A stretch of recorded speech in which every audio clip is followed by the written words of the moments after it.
नमस्कार फ्रेंड्स, मैं हूं डॉक्टर उमाश्री। आप सबका बहुत बहुत स्वागत करती हूं। आज का ये टोटका बहुत ही काम का है।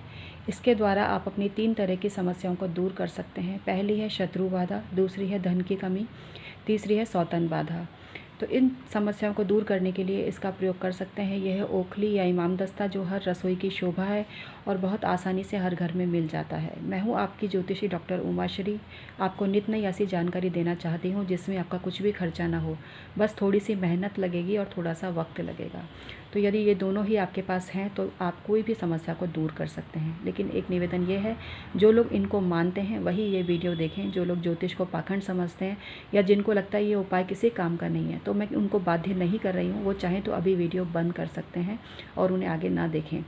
लेकिन जो लोग विश्वास करते हैं उनको निश्चित रूप से सफलता मिलेगी, क्योंकि आपका विश्वास ही आपको विजेता बनाता है। मित्रों, यदि आज आप पहली बार चैनल पर जुड़े हैं तो इसे सब्सक्राइब जरूर कर लीजिए, बेल बटन को भी दबा लीजिए, जिससे आने वाली और किसी भी बेहतरीन जानकारी को आप मिस ना कर पाओ। इसके अलावा वीडियो पसंद आती है तो लाइक ज़रूर कीजिए। आपका लाइक मेरे लिए बहुत मायने रखता है। आप अपनी कुंडली का परामर्श भी ले सकते हैं। 1100 वाला ऑफ़र अभी समाप्त हो गया है, लेकिन कुंडली परामर्श दिया जा रहा है। आप रेकी हीलिंग और एंजल हीलिंग भी करवा सकते हो। यदि आपका कोई घर का सदस्य जिसका स्वभाव अच्छा नहीं है, या आपका कोई अपना ही आपको दगा दे रहा है जिसको आप अपना बनाना चाहते हो, जो कि आपका अपना होना ज़रूरी है, तो उसके लिए भी आप रेकी हीलिंग और एंजल हीलिंग करवा सकते हो। रेकी हीलिंग और एंजल हीलिंग के द्वारा आप अपनी लाइफ के और पिछले जन्म के और इस जन्म के जितने भी दोष हैं जिसकी वजह से आपकी कुंडली शापित है और हर काम में बाधा उत्पन्न हो रही है, आप उसे भी दूर करवा सकते हो। इसके अलावा यदि आपके पास आपकी कुंडली नहीं है तो रेकी हीलिंग और एंजल हीलिंग बहुत ज़्यादा कारगर होती है और बहुत ही इफ़ेक्टिव होती है। लेकिन जिनको विश्वास है वही कराएं, क्योंकि ये विद्या तभी काम करेगी जब आप इसमें अगाध श्रद्धा और विश्वास रखेंगे।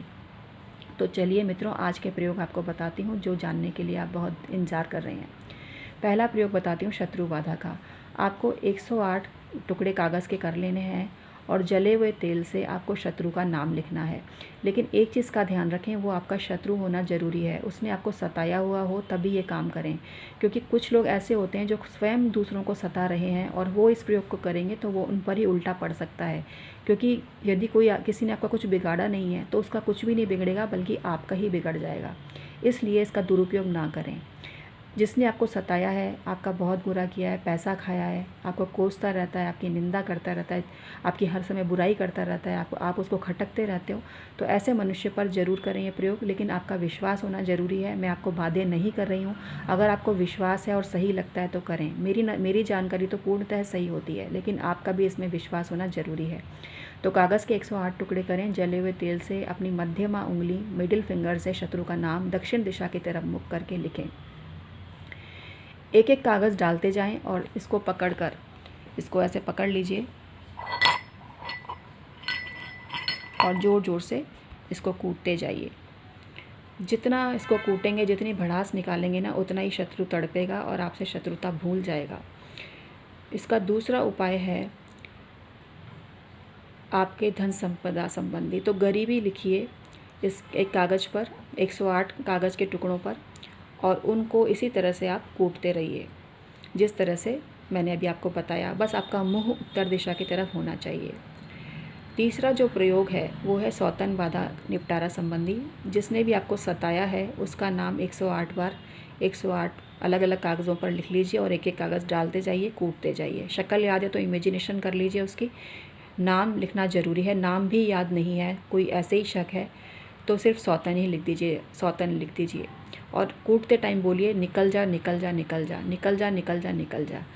तो इस तरह से आपको बोलना है। ये काम पुरुष भी कर सकते हैं। इसके अलावा स्त्रियों को 11 गुरुवार के व्रत करने हैं और पीले कपड़े पहनकर ये काम करना है, और गुरुवार को ही करना है। और शत्रु बाधा में मंगलवार, शनिवार और रविवार को आप ये काम कर सकते हो। मुँह दक्षिण दिशा की तरफ होना चाहिए।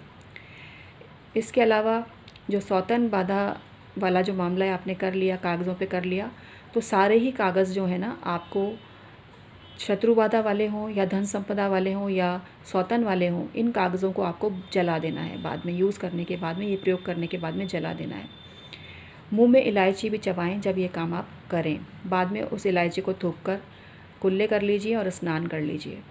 तो ये प्रयोग आप करिए, इससे आपको बहुत ज़्यादा फ़ायदा होगा। आपको बस दिन निश्चित कर लेना है, जैसे कि आप गुरुवार को करेंगे काम, जो स्त्रियां हैं वो गुरुवार को करेंगी सौतन के लिए, और अगर पुरुष हैं और उनकी पत्नी कहीं उलझी हुई है किसी मामले में तो शुक्रवार को वो करेंगे ये काम। और शुक्रवार को जो काम करेंगे तो सफ़ेद रंग के कपड़े पहनने हैं, शरीर पर कोई खुशबू लगानी ज़रूरी है और व्रत भी करना ज़रूरी है। और जो स्त्रियां हैं उनको गुरुवार का व्रत करना है, पीले कपड़े पहनने हैं और माथे पर हल्दी का तिलक भी लगाना है। तो हर गुरुवार करते रहें, कम से कम 7 बार 11 बार, जितनी बार आप करेंगे उतना ही इफ़ेक्टिव होगा। इसके अलावा ये जो शत्रु बाधा वाला जो प्रयोग है, इसको मंगलवार, शनिवार या रविवार को करें। तो इस तरह से आपको बहुत फ़ायदा होगा। धन वाला प्रयोग भी अगर आपको कुछ और समझ में नहीं आता तो शुक्रवार को करें, पूर्ण रूप से गोपनीय करें। ये प्रयोग जब आप करते हैं तो किसी को पता नहीं चलना चाहिए, किसी भी समय कर सकते हैं, समय का कोई बंधन नहीं है। लेकिन यदि इसकी चर्चा भी आपने किसी से की तो वो बिल्कुल निष्फल हो जाएगा और किसी प्रकार का कोई लाभ आपको नहीं देगा।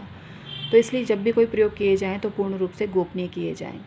और ये जो इमाम दस्ता है ना, ये आपको जो आपके पास है वो ले लेना है, लेकिन जो शत्रु बाधा का मामला है उसमें अगर लोहे का इमाम दस्ता हो तो बहुत ही उत्तम रहता है। और अगर धन संपदा वाला हो तो ये जो मार्बल का वाइट वाला होता है, अगर वो इमाम दस्ता हो तो बहुत बढ़िया है। और सौतन से छुटकारा वाला मामला है तो उसमें पीतल का अगर लेते हैं या स्टील का, जो इस तरह का आप देख रहे हैं, ऐसा भी ले सकते हैं। तो ये बहुत ही कारगर होता है। जब आप ये प्रयोग करते हैं तो वो इमाम दस्ता घर के कामों में ना लेवें, वो इमाम दस्ता बिल्कुल ही आप अलग रख दीजिए, क्योंकि ये आपकी ज़िंदगी का सवाल है। तो ये इतना सा खर्चा आपको करना पड़ेगा। आप जो नहीं कर सकते हैं, नहीं ख़रीदना, जिनके घर में है उसी से उनको प्रयोग में लेना है, तो वो भी मैं आपको बता देती हूँ। वो प्रयोग करने के बाद में इसको, इमाम दस्ते को गंगा जल में 2-3 ड्रॉप सादा पानी में डाल दीजिए और उसको कम से कम 6 घंटे तक भिगो के रखें। उसके बाद फिर वापस आप उसको धोकर काम में ले सकते हैं, या आप चाहें तो एक बार धोकर धूप में रख दीजिए 8-10 घंटे, फिर आप उसको काम में ले सकते हैं। क्योंकि जैसे आपने शत्रु के लिए प्रयोग किया है, कर रहे हैं, फिर उसको आप अपने घर के काम में खाने पीने की चीज़ों के लिए लेंगे तो फिर वो गलत हो जाता है। इसलिए उसको धोकर ही काम में लेना है। और आपको भी प्रयोग करने के बाद स्नान, इसको धोकर फिर स्नान ज़रूर कर लेना है।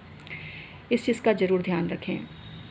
और जब ये प्रयोग आप करेंगे तो एक चीज़ का और ध्यान रखना है आपको, कि जो कपड़े एक बार आप पहनते हैं उनको दोबारा धोकर ही पहनना है। कई बार होता है ना, एक कपड़ा पहन लिया फिर उसको रख देते हैं, दोबारा पहन लेते हैं, ऐसा नहीं करना है। बदलाव तभी आएगा जब एक कपड़ा जो भी आप पहन रहे हैं दोबारा उसको धोकर ही काम में लेंगे, प्रेस करके ही आप काम में लेंगे।